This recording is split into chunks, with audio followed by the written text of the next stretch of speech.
One day, a huge tower appeared in the middle of the city. People said that the apocalypse or a global catastrophe had come. The tower sent a sign to the people. Those who had the strength and power to resist the tower accepted the call. They came to be known as the Walkers.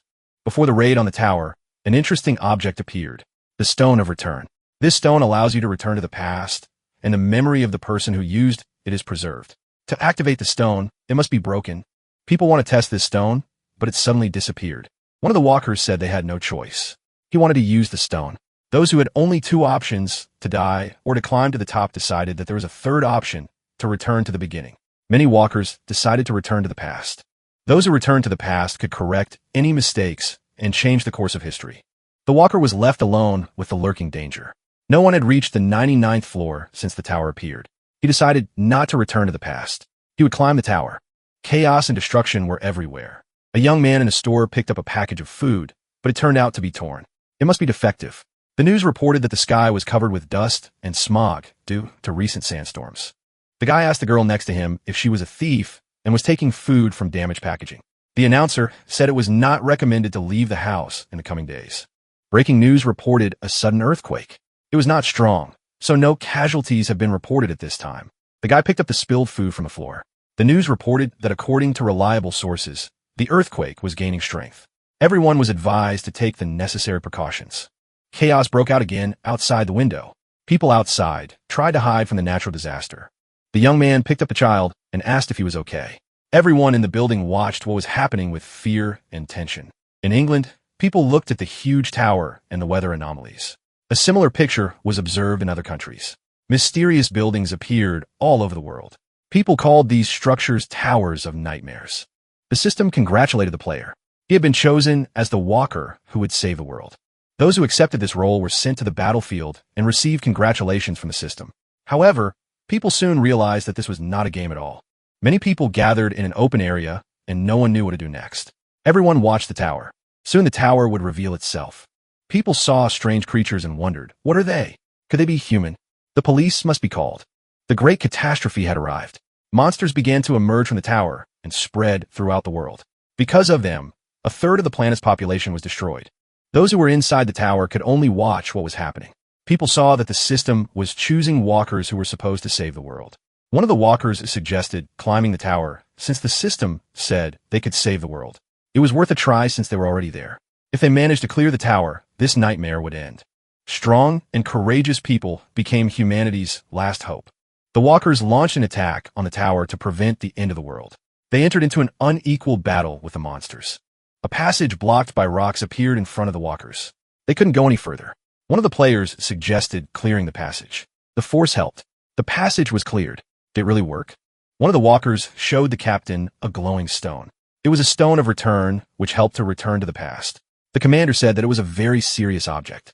Huang Chan said that he would tell about this stone after using it. The captain used the stone and disappeared. Would he be able to return to the present after traveling to the past? Sakamoto, a former scientist, said that everything might be much more obvious than they thought.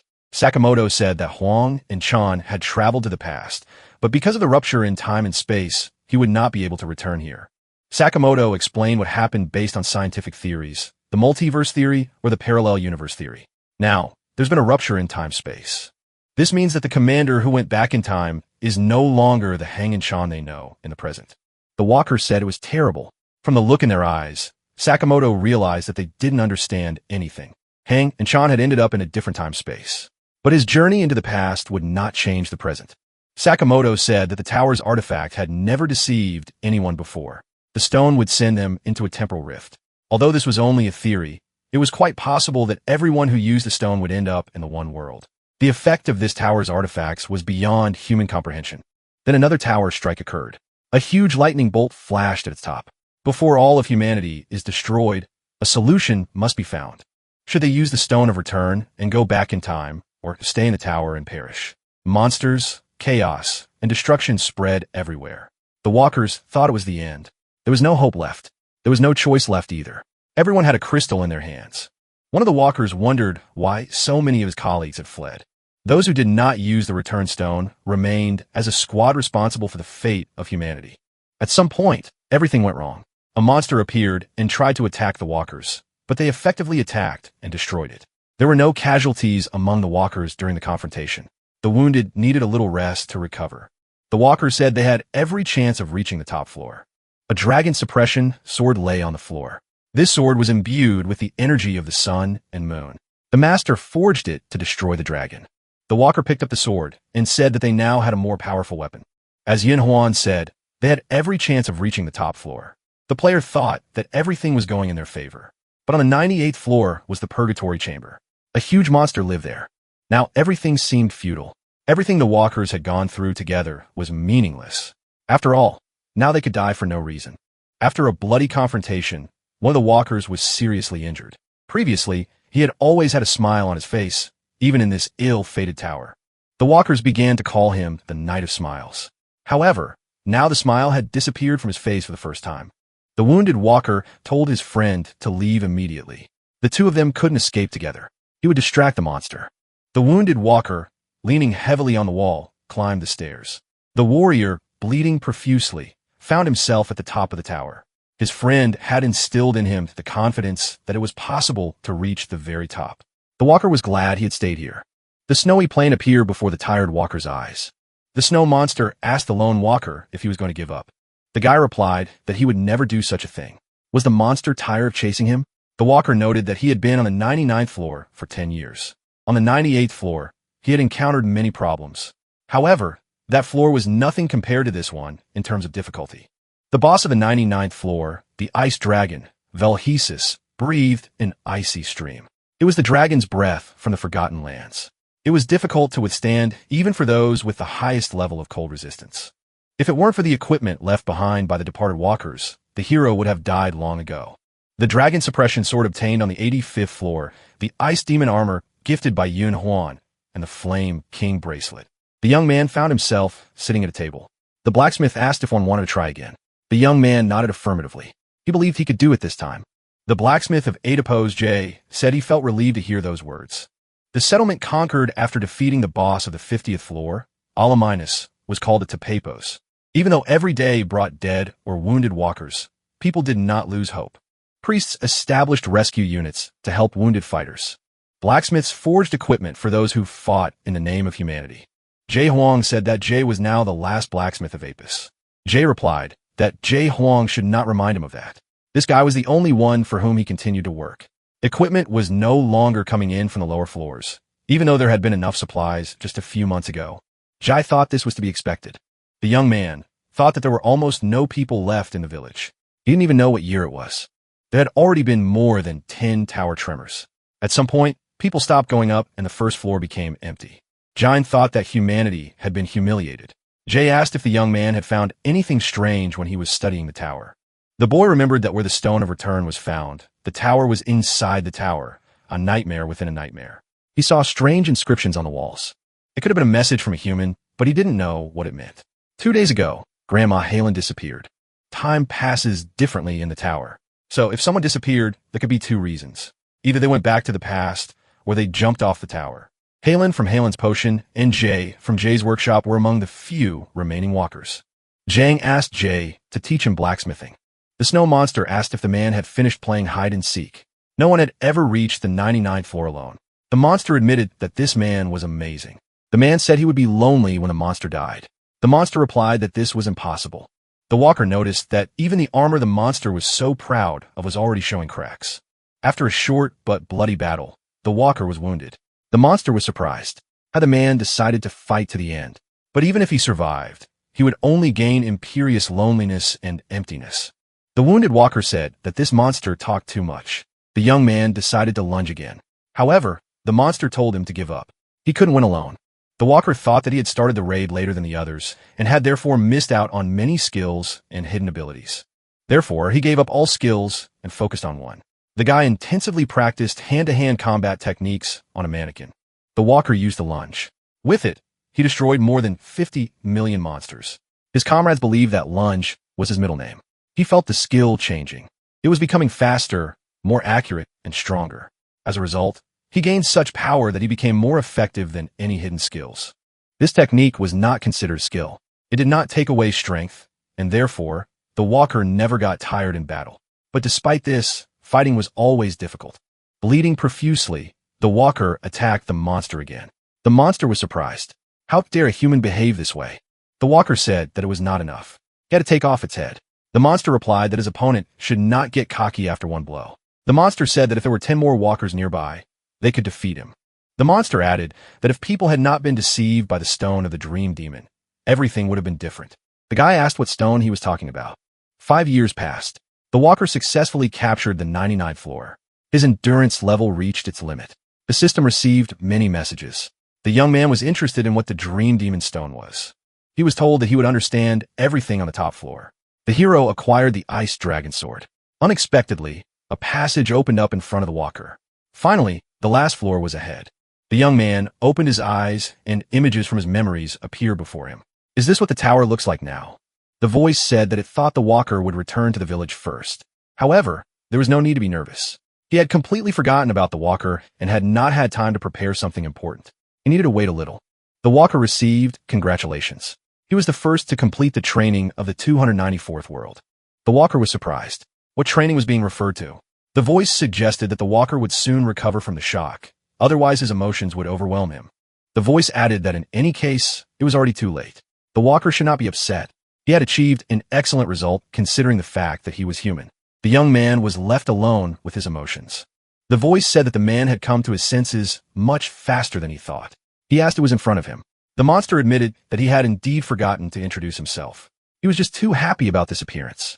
The man had reached the hunt floor. There had never been anyone like him before. He said that he was the devil Bistron and that he was the master of the Tower of Nightmares. The walker thought, if all this was just training, then the game itself hadn't even started yet. Beeston said that the man was quick-witted, but first, he needed to show the walker something. The guy saw the image and thought it looked like a game. Beeston pointed to the image and said that they looked happy. He hadn't seen anything like that in a long time. Better 3 than 2. Beast showed the story of 3 friends in pictures and said it was a sad story. He even shed a tear while watching it. Beeston asked if the man remembered the tears, the anger, the regret. Did he experience useless emotions when remembering the past? Bistron said he would give the man a second chance. He could play the game again. Wasn't that a great opportunity? Beast added that in their world, this was only possible in the pages of books. The man would be able to start over, already knowing what awaited him. The young man was surprised. Was this really the end? Wasn't he supposed to save the world after capturing the tower?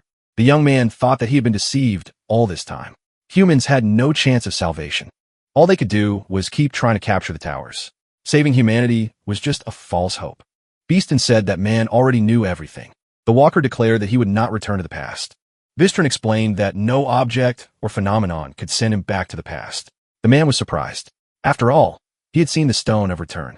Bistron said that if people had not been deceived by the stone of the dream demon, everything would have been different.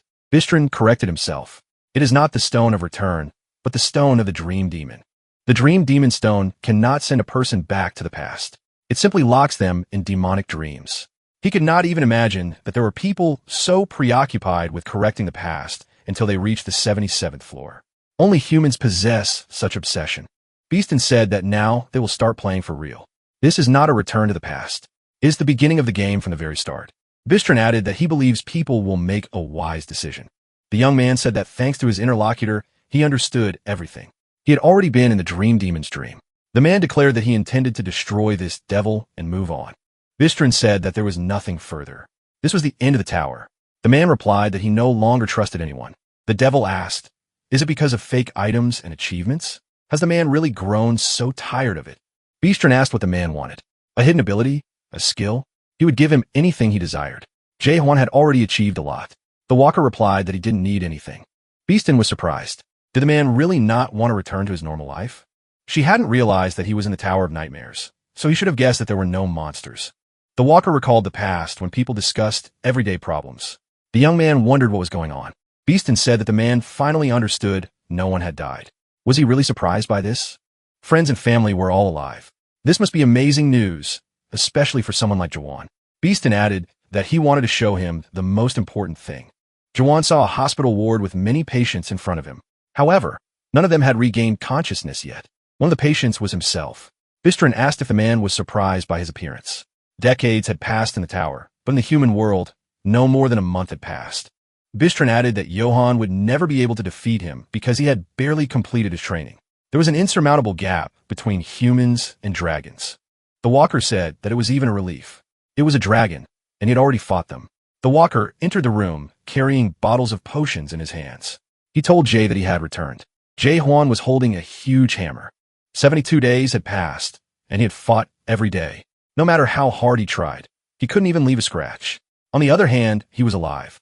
For some reason, the dragon didn't want to destroy him. No matter how many days pass, he must hold on to it. It is a product that can be sold successfully, a very special product. Bistin said that as a cultivator, he had never seen anything like it before. The cultivator must ensure that the product is delivered to the Great Land. Thanks to secondary processing, the product becomes better. It weeds out poor quality elements and leaves the best ones. It is through training that the best products are selected. After training, the selected products begin to mature in the real game. Therefore, secondary processing provides the selected elements with water and fertilizers for growth. However, one product has appeared that refuses to move on to the next stage.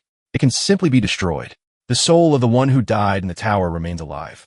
But what if the soul is accidentally damaged? The reapers will not just sit idly by. It is necessary to grow and sell it as soon as possible. It is time to move on to a new level. It is necessary to pay off the debt for the purchase of the tower. This person is such a special product that even gods who have nothing to do with the world of demons have contacted him. Bistrin asked what the man wanted. It's better to listen and start the real game. People say that there should be one measure for all. Why doesn't he just listen? Bistrin grabbed the man by the throat and asked again what he wanted. He is ready to give him any skills and items. Why does he continue to insist on his own way? Juan replied that he would destroy this monster and move on. Bistrin shouted loudly. What should he do to get the man to agree to play the game? Bistin told Juan not to be surprised, but the universe did not consist of a single dimension. Jihan replied that he knew this. He knew about parallel universes and the multiverse. Bistron said that in that case, he would clarify. There is one main dimension, the almighty Earth, and many alternatives branch off from it. Earth is a small planet in a large system of dimensions consisting of many. This planet is called the 294th world. Bistron said that in the Tower of Nightmares, walkers can gain skills and obtain items, increasing their level. They will be able to adapt to the Great Earth device and get a chance to enter another world. Beast added that people like him can control the game. Jay Huang asked, why do that? Beast replied that it was not something that people were really interested in. Why, of all the alternative worlds, did the Tower of Nightmares end up on Earth? Isn't that interesting to people? Why were Juan and his family forced to face this? Their world was chosen at random. Jaheen told his interlocutor to stop. He asked, why does Bistin control the Tower of Nightmares? What does he gain from it? Bistin laughed. It's like his hobby. The monster assumed that the man didn't believe him, but he had many different hobbies. Among them were those who simply watched outstanding walkers. There is a place called Paradise where monsters and demons lived peacefully with humans. Jan saw a message. The Lord had sent him a message. There was no time left. He must not destroy him, and he must not talk to him. Bistrin asked, did the man believe him now? Juan decided that it was all nonsense. Ji drank a strengthening potion and thought that now he had nothing to strive for. But he still couldn't defeat this monster. Could humanity really be destroyed? Juan clutched his chest and felt a strange sensation. The guy thought, was he hallucinating? She had clenched his fist. A glow appeared from his fist. What were these tiny particles? They took the form of sugar cubes and then turned into a completely different object. Could these particles be the building blocks of the world? The form didn't matter because he understood it immediately. Jai asked Bistrin, who is the monarch? Is he the leader? The monster realized that he had managed to interest the man. Monarchs are the observers of the Great Earth. Those who have managed to pass the game go to the Great Earth and receive the support of the monarch's power. Bistrin said that a person's future would change depending on the monarch they chose. Bistrin added that if the man listened to him, he was ready to swear on his name that he would use all his power to help the man get to the great monarch. But this would only be if the person was willing to play the game to the very end. JHN said that the monster talks like a salesman in a store, but he is ready to do what he is asked. The walker added that he would start the game in 10 days. 9 days have passed. All this time, one has been training intensively in hand-to-hand combat techniques. Bistrin watched the man and said that he was always fidgeting, probably trying to attract attention. Beast thought he needed to wait a little longer. It would all be over soon. He was forced to buy this tower because of deception. It was all because of those lying scoundrels. They say that the tower was personally built by the Lord. The seller said it was a very profitable deal. It was an ancient first-generation structure whose age was impossible to estimate. If this tower had been third generation, there would have been a function to voluntarily complete training without losing progress. Beaston decided to shake everyone out himself if they couldn't get out. Beast thought that he couldn't leave the game because of this tower. Beastron once again thought that tomorrow everything would be over. The monster asked the man if he remembered everything he had been told. Jae Huang replied that he remembered everything. Beaston was excited. He had been waiting for this day for a very long time, and he was moved to tears. The monster was surprised. What was the man doing now? Huang replied that he would now hunt Beaston because he was in the game. The walker thought that after the hallucination with the particles, it had become more difficult for him to wield his sword. Every time he wanted to strike, he experienced a strange feeling. It was like awakening. On the 91st floor, there was a selected plant called the Black Iron Tree. Bistron said he had never seen anyone like this walker before. It should have happened a long time ago. It would have been easier for everyone. Jaheen found himself captive and asked what the monster was going to do. Bistron replied that the man would not be able to finish the game without his consent. Bistron said that he had already given up trying to persuade the man. Byron asked why the man suddenly thought that the training would continue. The Tower of Nightmares would automatically close 100 days after the training was completed. The monster added that he needed the man to survive and agree to participate in the game. Ji Huang told Beaston that his name on the Great Earth was Sanctuary of Teasing. He had already lived for 784 years and had visited 184 worlds. And now he continues his dirty selection among his chosen group of walkers. Now the monster was going to hand him over to the Black Monarch, the mathematician. Beastron was surprised. How did the man figure this out? Jae Huang said that he was the gift that the monster had been waiting for here for so long. Bistron was outraged by what was happening and by the man's defiance. He said that this could not be. The game reset was activated. Our hero began to be overcome by doubts. Could this all be just a dream? Was it really impossible for the monster to destroy him? Could he be resurrected after death? The components of the world scattered into particles and text appeared. After much hesitation, Juan finally reached a stage of absolute certainty. He pierced through to understanding. The time limits that had been set were lifted. Bistron said he would no longer pity the man. He should surrender before it was too late. The monster admitted that the man had achieved a lot in this world in such a short time. Bistron said that the man would still have to participate in the game, and his actions would only make things worse for himself. However, the monster realized that this was not just a reboot. Jae Hang told Bistron to listen to him very carefully one last time. People are not just commodities for sale. They are not so insignificant that they can be digitized in some game at his whim. They are not things that can be tagged with a price tag. The man added that he was no longer going to follow the monster's plan. With that, the walker raised his sword to the monster's head. Jae Huan said once again that he would continue to destroy and climb higher and higher up the tower, destroying the mortal world, the world created by these villains. Beastron asked the man to stop. There was nothing higher up. Johan disagreed and said that there was something higher up. Jaheen thought that he had not been sent here for no reason. He was interested in was the Tower of Nightmares really the creation of the demon at the top of the Tree of Illusions? Jan was sure that there were also records of Mork, the creator of the Tower of Nightmares. The walker suggested that they were at the root of the Tree of Illusions. Bistron asked what he was thinking. Jahan said that if it was the root, then there must also be a trunk. If he broke through the ceiling, there would be a passage above. Beaston said that his tower could not be treated this way. The training was an unknown error occurred during loading. A search for other walkers in the Tower of Nightmares is underway. No walkers have been found. The man was in the middle of a primeval forest. He said he had finally found it. Numerous monsters appeared before the armed warrior. The battle was bloody, but they were all destroyed. The warrior said that the monsters here were not so strong. After the aggressive monsters, strange green creatures appeared. One of them asked how the man dared to do such a thing. However, these creatures spoke in an incomprehensible language, and the man could not understand what they were saying at all. Maybe they were talking about the monster's horn on his back. The man decided to make a deal. He would give them this thing, and they would tell him what this place was. However, the deal fell through, and the young man ended up fighting these creatures. He knocked one of them onto its back, and threatening it with his sword, asked where he was.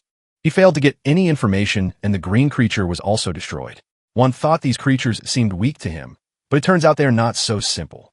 Jihan still couldn't figure out what items were here. He dragged the bodies of the destroyed monsters aside. The system suggested that the player use a backpack to store inventory. The guy thought that the system had stopped working after he left the Tower of Nightmares. He thought he would be able to access the system of other dimensions, but that was a mistake. It was good that he had at least some access to information. Among the items he received were all kinds of crystals. Among other things, there was a spirit stone whose energy could be increased. The color of this crystal was different, but the essence was the same. But someone here creates these stones. It must be quite valuable. Among other items, Jawan found a map marked Tree of Illusions, Chaos. Jawan noticed that the guy from the tower hadn't told him about this place. A woman was approaching the monster, followed by some other people. The woman apologized, saying she didn't want to hurt anyone and would try to find another place to hunt. The warrior said that the only thing that saved her this time was her beauty. The warrior standing on top of a rock remained unnoticed and watched these people. One thought that this girl seemed stronger than the others, but for some reason they didn't get along. At this rate, they could die. How did they manage to escape from the Tower of Nightmares with such skills? The monster attacked one of the warriors, and the girl screamed for Hyun to be careful. One was forced to intervene, and making a medium lunge, destroyed the monster. The girl asked who he was. If he had destroyed Big Horn, could they take him with them? Jahan replied that he didn't mind. The girl noticed that the trophy horn behind this man's back was somehow special. The warriors knew that it would take at least 10 people to defeat Big Horn. The monster that one destroyed had 5 horns, which meant that the more horns a monster had, the stronger it was. The girl asked our hero who he was. Chaos is not a simple world. No one can destroy Big Horn with a simple lunge. Jae-hwan asked what chaos meant. One of the warriors asked what this man was doing here. Was his name Jiwon? The warrior said that this doesn't happen often here. Can they really take the monster's body? The warrior thought it was this guy, said he was just passing through, but he destroyed the thick-horn monster without using any skills. The woman in this case was also unable to use her skills. Even her powers did not help her. This guy's powers must be outside of the system. Who was he really? The girl said she had a few questions and explained that chaos was not a simple world. There were only a few transition points here. No one could destroy Big Horn with a simple lunge. Jihan asked again, what does chaos mean? The girl was surprised. Was he joking? Why was he asking such a question? The girl was surprised. Did this man not understand what she was saying? After all, she had asked who he was. Jean replied that he understood everything. The protagonist thought that his entire past on Earth had lost its meaning after he entered the tower. He made new friends with whom he created many new memories. But after graduation, they disappeared like a mirage. His friends probably lived somewhere on Earth. He could have kept all his memories if he had started over, but they would not have remembered him and everything they had been through. Jihan replied to the girl that he didn't remember anything. The girl asked if she should conclude that he had amnesia. A strange sword appeared in the guy's hands. The girl decided that it was a super weapon. So, it turned out that it was all about powerful weapons, not strength. The other warriors were surprised. Was this really a super weapon in front of them? Why did this guy decide to show off his weapon? The girl thought that this man had ruined her mission. However, she said that she didn't want to count on him. She wanted to make a proposal. The girl who introduced herself as Mino told them about the chaos, and they began to discuss the squad. It was a vicious team of guys from the Red Fox clan. Jaheen thought, does the girl really want him to deal with these guys? Mino said that those guys would soon get to him, and he would understand everything himself. One of the warriors said that it was already getting dark, so they would stay there. It was not worth traveling at night to avoid provoking monsters. Jai thought that according to the map, there should be a village nearby. One of the warriors told the boss that this guy's energy level was below the threshold. It turned out that he had managed to defeat Big Horn only thanks to a super weapon. But a super weapon is an item that can only be obtained in the abyss, where the Tree of Illusions is located. Jihan assumed that these people were indeed plotting something bad. They would be terrified if they found out that he had obtained this weapon there. Could it be that someone was hunting for this weapon? At one point, Juan realized that someone was moving in his direction. The girl asked in surprise why he was lying there since those people were already coming after him. He needed to use the sword against them. Jan replied that he didn't have a sword. He had lent it to someone for the night shift. The girl was surprised. Had he really given his sword to a stranger? Wasn't that the height of carelessness? Soon, Jae-hwan and Mino found themselves surrounded. One of the attackers said he would find a use for this weapon. The guy should remember. He got involved with the Red Fox clan. The girl asked if these scoundrels really wanted bloodshed. Now Jawan understood what she was really like. The villains rushed at the propagandist with the intention of destroying him, but were brutally repelled by the girl. She said that these scoundrels had doomed themselves to a terrible fate. The leader of the villains admitted that he immediately understood that Mino was a real witch. It was no coincidence that she had set monsters on them. One of the villains asked who exactly had called upon the ghost warriors. Mino replied that it didn't matter. These scoundrels had destroyed many newcomers who didn't understand anything. She was sure that many inhabitants of chaos wanted them dead. The villain declared that the ghost warriors would not help such pathetic people. Most likely, this was just a special case. That meant the witch would die here and now. Mino asked if the scoundrel really relied only on super weapons. The villain replied that he had another plan. About 40 more people from a clan emerged from the bushes. Did she really think he would go in a battle unprepared against a ghost witch and a guy who had killed a bighorn with a single blow? Another warrior appeared and said that if he had known he could easily get his hands on the super weapon, he wouldn't have gone this far. Mino was surprised. Was Black Fox here too? There must have been few events in his life lately. The Black Fox was the head of the Red Fox clan, and it was at the 3rd level. The clan leader said that more than half of his men had gathered here for her. Mino didn't think she could defeat the clan leader alone. He was at the 3rd level after all. The girl told Johan that she couldn't protect him. It would be better for him to run. At the same time, she threw him the Nightmare Stone. Mino explained that it was the Stone of Return. With its help, one could move to the nearest fortress. She only had this stone. Jae-hwan thought that the stone did not return him to the past, but saved him in the present. He asked the girl if she had the opportunity to return to the past. Would she do it? Mino was surprised. Was this really the time for such questions? The girl replied that she had worked hard her whole life. If she were to die, it would be today and she would never return to the past. Jae-hwan drew his sword from its sheath and said that she would not die today. The protagonist activated the 14th transformation of the Flame King and used the lost spell. Mino realized she was wrong. This guy was very strong. The girl asked who he really was. Johan was surprised. Had she forgotten? Did she have memory problems? He thought he was the only one who suffered from that. Mino demanded that he return the stone he had received from her. Jahan replied that he had just lost it. Mino was furious. How could he lose such a precious item? The girl searched the area, but couldn't find the stone. Did she really have to waste her time on this? Juan replied that he was human. The girl decided he was mocking her. Sitting by the night fire, Mino thought, is it really enough to just be human in this world? The next morning, while walking along a forest road, Mino asked if the young man had really forgotten everything about the almighty earth when he entered chaos. She said he was lucky if he could forget something. Johan was surprised. What was so good about losing your memory? Mino replied that many locals would envy him. She hinted that she knew how and why everyone ended up in chaos. He asked how she ended up there. The girl said that if he understood what he was talking about, he would regret it as soon as he heard the answer. The young people arrived at the Gorgon Fortress. Juan thought it looked like the first floor of the Tower of Nightmares. Everyone present begged for help and mercy. Juan knew those expressions well. Mino said that now there were 1,000 times more of them. The guy understood what she meant. She asked him not to ask any more questions about how she ended up in chaos. The girl said, "Welcome to the kingdom of the dead, to chaos. If you die on the almighty earth, you can end up in chaos. But if you die here, it's the end. Your soul will turn into nutrients for the tree of illusions." An officer appeared and ordered everyone to line up and go to work. The officer told one person that he had died because he was weak and threw a cloak over his naked body. An officer named James asked why Mino had come to the north entrance. The girl replied that she had just dropped by. They already knew each other, so she would be grateful if they would let her through quickly.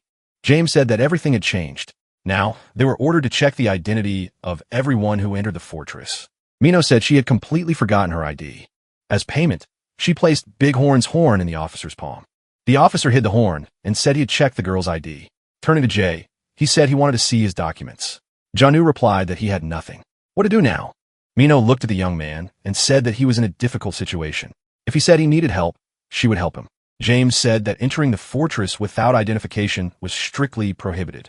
One replied that he understood. Mino wondered what he was going to do. Jihan took out his sword and deactivated the guards near the officer. Mino was surprised. Was he really capable of such a thing? One asked if she would come with him. Suddenly, a distinguished figure appeared, the most famous captain of the checkpoint in chaos. Mino said that now they were in trouble. It was Carlton, stubborn and stern. The captain asked James what was going on here. The officer reported that a man was trying to enter the fortress without identification. The captain replied that this was impossible. One asked why. The captain explained that if there were problems with confirming identity, he had the right to refuse entry to the visitor. Jai thought that the captain was applying the law of the fortress. Our hero declared that he did not care about his laws. He gripped the hilt of his sword tightly and asked what should be in the ID card. Then he added that he did not need any ID cards and was not going to confirm his identity. The captain was surprised that the skill did not work. In that case, he would be forced to arrest the young man according to the law and put silver shackles on him. The soldiers watched in amazement as the stranger easily freed himself from the shackles. The captain asked how he had done it. Jan asked Mino if he could do the same as her. The girl was surprised. How exactly did she do it? G threw something into the captain's palm. James cried out, accusing the young man of bribing the captain and demanded his immediate execution. Captain Carlton asked if the man's name was Jae Huang. The young man confirmed this. The captain said that he had been waiting for him as he was Gossip's messenger. A message arrived. The degree of soul destruction exceeded 15% and medicine must be taken urgently. The captain was surprised that the soul had been affected and said that the girl knew what to do. Mino confirmed this. Juan asked what soul destruction was. Mino was surprised that he knew nothing about it. Soul destruction is a chronic disease that gradually consumes the souls of all those caught up in chaos. That is why the big horn is such a valuable item. Mino recalled how James perked up when he learned about it. The horn is the only remedy against soul destruction. The girl said that thanks to this young man, she was able to get the horn. Captain Carlton scanned Yon's retina. No soul destruction was detected. The captain said he had checked the stone from the young man and was returning it. Giant was surprised. Didn't he need the stone? The captain said that the spirit stone was not something to be given to just anyone. Giant objected that he was not a messenger at all. Juan and Mino went to the city. James asked the captain if it was okay to let these people go. Carlton asked James if he knew what a spirit stone was. James replied that it was an object that increased spiritual energy. The captain looked at his hand, which was covered with blisters. The officer explained that it was because of the spirit stone. No one but the messenger of the gossip has power over the stone. The captain is not sure that the young man is the messenger, but he can control the stone. James asked if this man could be trusted. The captain replied that he trusted his soul more than anything else. The captain added that the device cannot detect the destruction of the soul in only one case. This happens if a person's soul is purer than all others in chaos. It doesn't matter whether he is a messenger or not. What matters is that he controls the spirit stone. The fortress will decide what to do with him. James asked if this was related to the fortress owner's illness. The captain replied that he didn't know. The captain said he had heard rumors that someone wanted to let these people through in exchange for a bribe. Rumor has it that this person is James. Jaheen thought that the streets of the city were very confusing and Mino kept up with him. Seeing the young people off, the captain told Mino not to forget his ID. This time he would turn a blind eye as Juan had personally requested it. Bribes were unacceptable. The captain thought that Mino would come to his senses after these words. The officer wished them a pleasant stay in the fortress of Gorgon. Juan was surprised that the spell's effect lasted so long, but the captain looked like a man it was better not to mess with. The young man told the passer-by that he was looking for a good blacksmith. The passer-by replied that he knew nothing. One noticed that the girl had come to her senses and wished her luck. He turned and walked away. Mino was indignant. How could he just walk away like that? After all, he had been angry that she wanted to leave when they entered the fortress.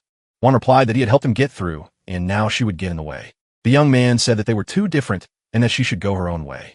Mino was indignant that he didn't even know where to go. One replied that he would ask passers-by and added that he needed a horse. Mino said she knew where to find a horse and could take him there. Giant said that first he wanted to do one thing with one person. The young people were called out by strangers who asked if they had the sword that radiated heat. Mino warned them to leave if they valued their lives. One of the villains noticed that the youngest of them was going through puberty and reacted violently to Miho's rudeness. The villain added that if the two did not want to get hurt, they had better hand over the sword. They would have to pay if they wanted to stay alive. The strongest of the villains asked if his colleagues could settle the matter peacefully. The villain swung his axe, saying that they would have to answer for their rudeness. Huang said that he had encountered noisy people on the way and deactivated them with his sword. Mino was impressed. He had dealt with everyone with a single blow. Huang replied that he only knew how to lunge. Light, normal, and strong. Mino asked why he had delivered the last blow and why he had destroyed the roof. Huang explained that during the fight, one of his opponents had become invisible and he wanted to scare him. Mino was surprised. What normal person would blow up a roof just to scare someone? Jaewon was also surprised and asked if that wasn't the way things were. The young people approached an establishment called Twilight Fall, the most famous smithy in Gorgon. The blacksmith asked how he could help the young people, but warned them that they would have to wait for their order. Even if they placed the order today, it would take time to make. The master's name was Neen. Mina was surprised. Did they really have so many orders? Naven explained that only the deputy owner of the smithy was there today, and they had a lot of work to do. He advised that it would be better to buy a ready-made product than to wait for it to be made. The blacksmith showed her a dagger made of keto horn. The product would be finished after a slot was made in the handle. One of the young men said he wanted to help and work on the dagger. The blacksmith, Michael Garnard, the owner's assistant, asked if the young men knew that antler was a very hard material and if they were sure they could handle it. Michael noted that he liked the young people's attitude and that whoever could make a notch in the handle would become the deputy owner of the forge for a day. None of the young people were able to complete the task. The blacksmith said that they were very weak and didn't even leave a scratch. A customer entered the smithy. Naven warned him that he couldn't go in there now. When asked if he could try, Michael Garnard wondered, Could this be the wandering blacksmith? The blacksmith replied that it was impossible and said that the stranger was mistaken in thinking it was easy. Our hero declared that he could do it because he was extremely skilled and knew that the horn of a fur-horned animal was a difficult material to work with. Jawan completed the task and asked if he could now become the blacksmith's assistant for the day. However, the knife cracked and fell apart. The blacksmith flew into a rage. Did the boy know how much such a horn cost? How dare he break it? Jahin admitted that it was easy to break, but difficult to make a slit in the handle. He expressed his regret. The blacksmith was surprised. Did the boy really think that an apology would solve anything? It was an incredibly expensive material. The blacksmith wondered what he would tell the customer. The weapon was completely broken. The young man promised to compensate him with a better horn. The blacksmith was surprised. Where could he get an even more expensive one?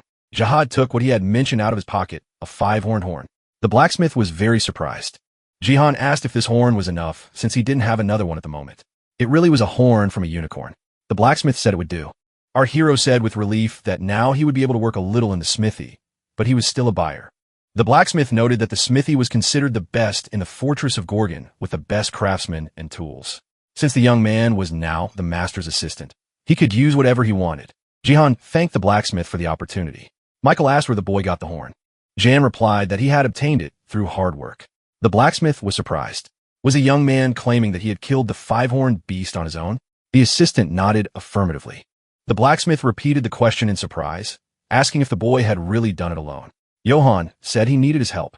He needed a sheath for his sword, even though it would be his first time making one. The blacksmith was surprised. Was the young man really going to use the horn of the Garnick?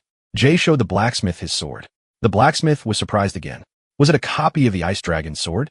The blacksmith said that making a scabbard for such a weapon was too difficult, and that it would be better to forge a new sword from the horn. The blacksmith was even more surprised when he realized that he was looking at a spiritual weapon. The spiritual energy indicated absorption by a higher race. The blacksmith noted that the sword was evolving. Due to this evolution, the sword was changing shape. At the end of the process, the young man would have to give it a new name. The blacksmith noticed that the material had already been absorbed by the sword. Jay Huang replied that this was normal as he still had a supply. The blacksmith asked the deputy if he could help. The young man said he wanted to see how the blacksmith worked with the material. The blacksmith replied that he was ready to show what he was capable of. In the fortress, the commander was informed that all the bandits had been destroyed, but after that, the target was lost sight of. The minister of the fortress, Gorgon Yin Seber, asked how this had happened. The man replied that he could not explain it. He had passed out and woke up on the roof. The minister thought, could the target have sensed his presence? How could he have sensed the Heil invisibility skill of a Thirtle Master? That meant he himself was no lower than 5th level. Tubber said that more people needed to be gathered to search the fortress. Everyone in the tavern was watching the news. The girl from a news channel said it was time to say goodbye, but she wanted to talk about the latest video about the lone hero from the 99th floor. Everyone was curious about where he was now. Someone said that the tower had suspended the cultivation process. Perhaps the owner had tried to cheat and had been caught. Rumor has it that he abandoned everything and fled. But it is impossible to clear the tower alone. It would be strange for a demon with such resources to destroy everything and leave. Someone suggested that it would be logical to sell everything first and then leave. No one just abandons their property. Mino entered the tavern dramatically, attracting attention. One patron asked her if she had come alone. Mino rudely told the man to back off. The guy realized it was better not to bother her. Mino ordered a large mug of alcohol and said she wanted to drown herself in it. She was angry talking to herself out loud. Why is this guy such a psycho? Why is he acting like such a big shot? The tavern owner, Mrs. Claire, told Mino to calm down. She wasn't drunk yet, but she was already talking nonsense. Claire added that there were many men around, so why was she fixated on one? Mino replied that when she saw him, he started to annoy her, destroying everything in his path, waving his sword around as if he didn't care about anything. Mino added that he says very strange things. Mino said that each of them was fighting for their lives with all their might, and this guy just appeared out of nowhere. He looked down on her all the time. Claire tried to calm the girl down and said that she was acting like a child, so she shouldn't even go near this guy. Claire added that if Mino stayed with him, she could die. Suddenly, a bird flew into the tavern. It had a scroll in its claws. The scroll fell right in front of the girl. It was a letter from Captain Carlton of the North Gate. The recipient was Mino, the terror of the dark forests. As the girl unfolded the scroll, she felt a sense of unease. A man standing nearby grabbed the girl's arm and asked, "Are you really a witch of slaughter?" The man said he didn't like such rude behavior, but he was busy now, so he wanted to put formalities aside for the moment. Mino had to help him with something. The blacksmith working with a horn said he couldn't do it anymore. Even his tools weren't obeying him. It was too high material for him. Jie Huang said it wasn't about level, but about understanding. The first stage of rebirth is the power of doubt capable of destroying the essence of the world. The second stage is the ability to realize and accept the destroyed world. After these words, the horn began to transform and change its structural formula. The blacksmith did not understand what was happening. The blacksmith and the walker saw before them the image of a huge monster that had emerged from the horn. Jan said that the blacksmith had taken it upon himself. If he had undertaken to help, he had to do it properly. The blacksmith asked in fear, was this monster really Garnick's horn? Had he really tried to use his pitiful skill against such a monster? The blacksmith couldn't believe it. Thinking that he must be dreaming, he needed to wake up quickly. The blacksmith decided to call for help and ran out of the smithy. However, there were skeletons and other undead creatures everywhere in front of him. Could such a world really exist? How'd he get here? In this world, there are boundaries that cannot be crossed. No matter how many people try to do so, a person can never break free from the limits of their own abilities. They will never be able to reach the level of a nightmare. The blacksmith thought that he was too old to deal with Gorik's horn. He should have come here earlier. The blacksmith said he knew that the walker was waiting to meet the owner of the Nightmare Forge, but he hadn't been here for a long time. He was sorry that only a pathetic person like him was left here. He couldn't be considered a true apprentice. He hadn't even created a single tower. Jia Huang said it didn't matter. The guy added that the blacksmith was good with weapons, so he shouldn't give up. The blacksmith said he had already tried hundreds of times. Ji remarked that in that case, he must try millions of times. The blacksmith noted that he tried again and again, never giving up. The blacksmith added that he had honed all the skills associated with blacksmithing. Now, he could say with complete confidence that he was capable of repairing any weapon in the Tower of Nightmares. But as soon as he achieved success, strange thoughts began to visit him. Instead of striving for 99% success, he tried to escape the 1% chance of failure. She had acknowledged that this man worked harder than the others. But did he understand the principle behind the craft skill? The Nightmare craft skill appeared much earlier than the others. It existed from the very beginning like fire and water. But is man capable of understanding the structure of the world? And why try to explain it? Jen asked, does the blacksmith mean to say that he used the skill without understanding its essence? The blacksmith noted that spiritual power transfers power to the hammer and chisel, and the tools adapt to working with horn. The young man asked if it was so simple. Why were these students unable to master it? The blacksmith suggested that they had not yet fully learned the skill. The blacksmith thought that if the principle of the skill was so simple, then there was no point in learning it. Johan was surprised. The blacksmith has no idea what the skill is, yet he continues to use it. The blacksmith asked, does anyone really know the essence of all these skills?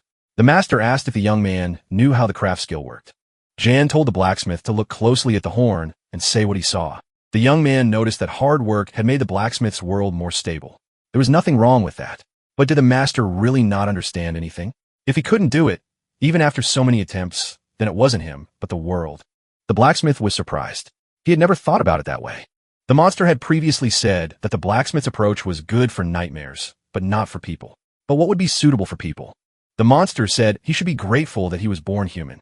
People cannot rise above the rank of apprentice. The blacksmith clutched his head. What should he do? Was this guy really suggesting that he challenge the world? Zhou Huang said that this world rewards all efforts. The result justifies the effort. What's wrong with that? After all, the existing world makes him believe in his own inability. The blacksmith is no longer so young, but he is still capable of continuing the struggle. Jan told the master to take a closer look, saying that it was not worth believing everything blindly, but better to see for himself. The blacksmith thought, did this guy always know about the existence of this world without ranks, skills, or levels? This is a world without deception. How'd he not go mad? The blacksmith struck the chisel again with all his might. He wondered if he had really continued on his way. His companion replied that he had gotten what he wanted. Now it was time for him to go. The guy admitted that he liked the scabbard. Now all that was left was to choose a name. The blacksmith said he could suggest one. He was inspired by the language of martial arts. The name he chose was associated with the ability to enjoy solitude. Only one name was suitable for this sword: Loner. The blacksmith and his students wished our hero a safe journey. The blacksmith asked the young man what he looked like in the world he saw. Jie Huan said that he saw the blacksmith as a human being. The young man did not look back. Jiahuan never liked to look back. Could anyone understand his lonely world? Without turning around, John asked the girl why she continued to follow him. Mino replied, asking if he really thought she was doing it for the wrong reasons. Jahoan asked if she was up to something again. Mino asked how he knew that. Mino said she would deal with him. Jahoan was surprised. What would she achieve by doing that? The girl said that in that case, she would get his soul stone and live life to the fullest. Mino noted that for some reason, her words did not impress the young man at all. In that case, he could ignore them. The girl handed him a bag. Jahoan asked what it was. Mino replied that it was his clothes. He could take it as an apology. Now, at least he would look like a human being. Mino asked what the young man would do if he didn't encounter the nightmare. Jahoan replied that the blacksmith had explained where to find it. He had to find it and asked about the tree of illusion and then go in search of the path to the abyss. Mino was surprised. Why'd he need it? Let's say he gets lucky and makes it to the abyss. He knows what happened to everyone who came back as the champion of the abyss. One argued that he wouldn't come back. Mino furiously asked who he was, where he got the idea that he could do such a thing. Who gave him that right? Mino was not calming down. Who was he to do whatever came to mind? Why did he not pay attention to the opinions of others? The girl added that Jahoan was arrogant and heartless. He did not consider others to be people. The girl said that she was a person, that they were all people, even if they weren't as strong. Jahoan said that he would not return to the past, even if they were to die today. The girl's inner voice told her not to cause any trouble. If she broke her promise, the old woman would be finished. She had to flatter this guy and lure him in with sweet words. One thought that they had a hostage. Those guys on the other side of the street. He would have to take a risk to save the hostage, but it was useless. The guy thought that no matter how many people he saved, the essence would not change. Doubts allowed him to learn the whole truth about this world. It is a world ruled by money and information. In this world, people sell their souls for power and wealth. Jae-hwan decided to get rid of them and go in search of the nightmare. Mino said that from this point of view, he was not a human being. One told the girl that they were no longer on the same path. He couldn't stay with her for the sake of such a goal. Mino became even more angry and said that they would never see each other again. Jahoan wondered why this woman was so human-like. The villain across the street decided that she had betrayed them and that he needed to report this urgently. All their plans regarding the nightmare were ruined. Mino stood in front of the door and wondered how it could have come to this. The girl went inside and apologized to her aunt for keeping her waiting. Inside, everything was destroyed. Claire said she knew it. She should have stopped Mino earlier. In the middle of the tavern stood a huge warrior with a sword in his hands. Claire said that the girl could die now. The criminal told the old woman to shut up. The thug asked why the Witch of Slaughter had come alone. What about their deal? It was the eldest of the Gum Chunban brothers, Jongya. Mino told the big guy that he was more naive than he seemed. Had he ever seen a witch keep her promise? Jae-hwan would not come. The girl added that this guy had gone to destroy the world. Josh shouted that the slaughter which was out of her mind and ordered his warriors to attack her. In the forests, this girl came to be known as the Slaughter, which because of her ability to lure creatures. Would she be able to handle it now? Jenna said that another nickname would suit her better. Hila added that the soundproofing here was excellent, and no one would hear her, so she could stop screaming. However, she could bring this guy here before it was too late. Mino declared that the Dark Forest would take revenge on them. Jenny said that she should make things up. They knew perfectly well that this guy wasn't in the Gorgon Fortress. By the time they got there, Mino and the old woman would already be dead. Jenny declared that he would tear Mino to pieces with his bare hands. Mina only now realized that she wanted to return to the past. The tavern door swung open and one appeared. Mino said she hated it when people barged in like that. Wasn't he planning to destroy the world? Why had he come here? Was it really to save her? Jihan replied that these clothes weren't good enough for him. Mina was surprised. Had he really come back just because the clothes didn't fit him? Gina asked the hero if he was the owner of the spiritual weapon. It turned out that this guy had made their lives easier. Jan asked the bandits if they knew where the nightmare was. He had to be brought here immediately. Jana said that this guy was crazy. He had heard that Juan had gone against the rules of the fortress, and now the rumors had turned out to be true. Mino told Juan to be careful. Jana was at the 4th level, and he should not be underestimated. Gina declared that this young man was acting very arrogantly and rushed with his comrades into the attack. Now they would show him what real power was. After the failed attack, Jinga said in surprise that this was no ordinary novice. How had he managed to dodge? Could he be the champion of the Abyss? Jenna added that until now, the only one who could dodge his attacks was Pirog. Were they really on the same level? Jania held Claire by the collar and said he couldn't guarantee her safety. Claire told the young man not to hesitate and to attack. Jania slapped the woman across the cheek. Mino told Claire to be patient. They would save her. Mino asked Juan if he would help. Juan was surprised. Why was the girl asking him this? After all, he had come here for the nightmare and would destroy everyone in his path, whether enemies or allies. Mino took the young man by the shoulder and said that Claire was also human. Claire screamed. What were they waiting for?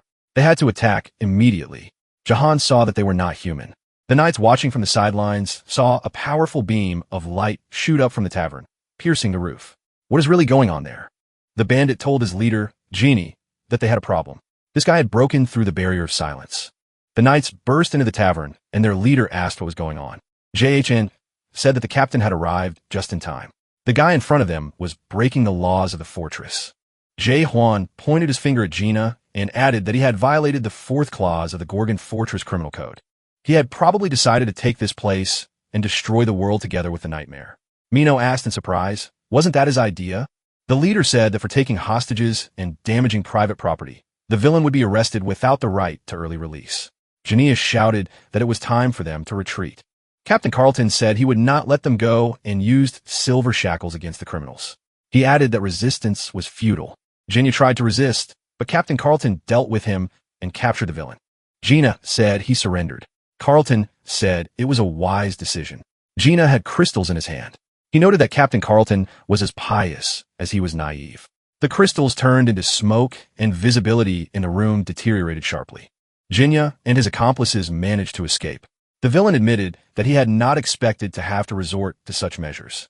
One of the criminals informed the boss that one of their comrades had inhaled the black smoke. Gina was angry. He had warned them to wear their masks carefully. How dare they use smoke spray without his approval? Was the Witch of Slaughter really that powerful? Hyukul ran. The head of the Forbidden Paradise clan reminded him that he had been promised this girl. Jana replied that it wasn't the witch. Silver shackles had been used against them. Hyukul asked if the captain was still there. The villain said that he had inhaled the smoke, so he was most likely already dead.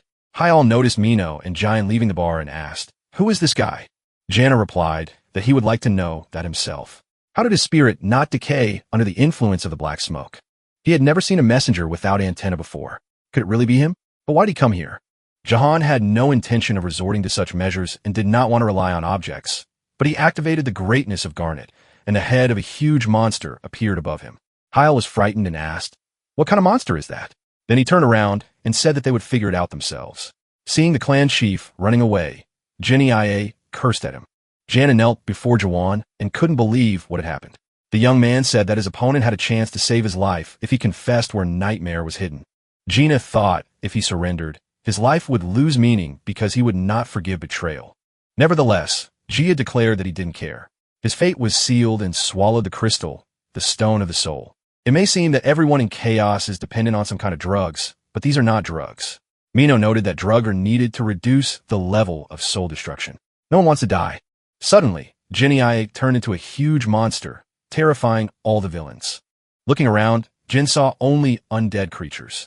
Is that the essence of this world? What is good here? What was he afraid of if he could be truly free? However, the monster did not understand how a simple man ended up in this world. JHN replied, "Does it matter?" He thought, could everything happen again?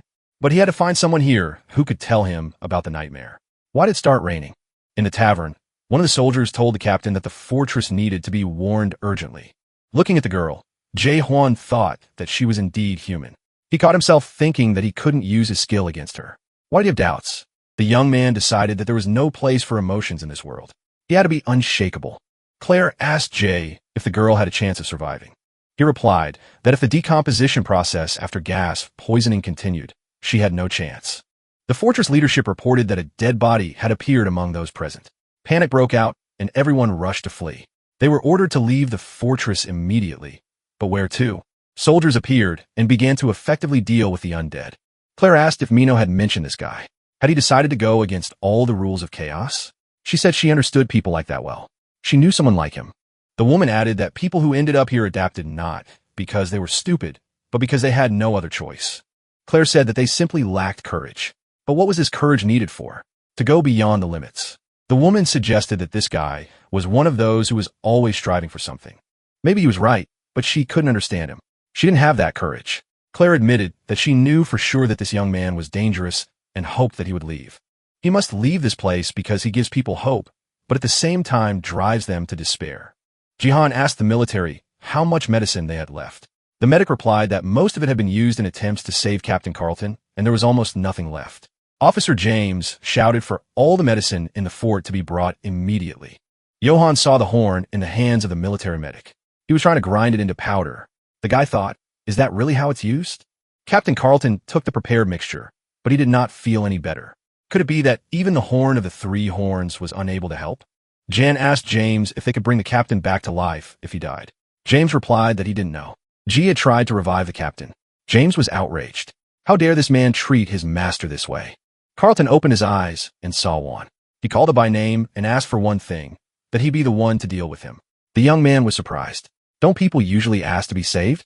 The captain explained that according to the fourth clause of the Gorgon Fortress legislation, all decaying souls were subject to destruction. Jan thought that Carlton was very devoted to his work.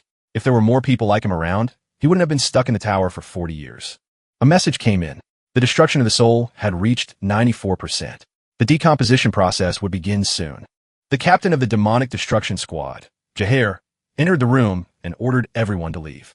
Jahar said that according to the fourth point, he must destroy Carlton, the captain of the northern gate, and one unknown person. Jae Huang declared that he would not allow this man to carry out his plan. He still had questions for the captain. Ji was surprised. This guy was able to stop his blade with his bare hands. The captain of the demonic squad said he didn't know who he was dealing with, but Carlton would soon be dead. If that happened, a terrible catastrophe would ensue. It had to be prevented. John took out the horn and said he had to help the captain. The medic exclaimed that it was Garnet's horn. With its help, the captain could be brought back to life. Jihan clenched his fist and crushed the horn. The medic screamed in horror. How could such a valuable item be destroyed? Jae Huan sprinkled the powder from Garnet's horn into the mouths of the captain and Mino. James noticed with relief that the patient's condition had stopped deteriorating. Claire rushed to the girl. The medic said that her endurance level was too low, so the decay process was happening faster. A message came in that the level of soul destruction had reached 99%. Decay would begin soon. Jira took up his sword again. Claire said to call Chan-ho. He would be able to perform the dead man's blow. Claire added that she had heard that the dead man's blow could help with soul destruction. The woman was told that the divine healer was only called upon in special cases. He should not be disturbed for such a trifling matter. Ji approached our hero and said that he didn't want to discuss anything and that the young man should step aside. JHN said that he would destroy this woman because she had asked him to. Claire screamed for the guy to stop immediately. What was he doing? JHN had doubts. Suddenly, an old man appeared nearby and asked how his dear Mino had gotten herself into such a state. The old man decided to help the girl and touched her body with his hand. Jae-won was surprised. Who was this old man? The old man was also surprised. How did this guy get into his world? The old man asked in surprise. How could such a big soul be in such a tiny brain? Jine thought that doubt did not work on this old man. This old man was the source of the destruction of the soul. The old man was surprised. How did this guy manage to stop his sword? The old man shouted in rage. How dare he behave like this in his world? Who was he anyway? Jawan broke the old man's favorite sword made of tricorn. The old man was the divine medic, Chong-ho. Ji asked what the divine medic was doing here, since the master of the fortress was Captain Carlton. Chung-ho said that a beautiful woman was about to die. What difference did it make who the master of the fortress was? The old man asked what the young man was going to do. Why did he prevent him from performing the dead man strike? Why did he destroy his sword? This strike could only be performed with this sword. The old man saw the young man's weapon and asked where he had found such an incredible treasure, even a sword made from Garnet's horn. Jae Huang asked the old man if he could save this woman if he lent him the sword. The old man grabbed the young man's sword and said he could do it. Chang-ho was surprised. Did this guy really give his sword to the first person he met? He seems very confident in his abilities. However, that was not important now. The sword had a strange aura. It was an exact copy of its owner. Chung-ho grabbed the sword with both hands and said he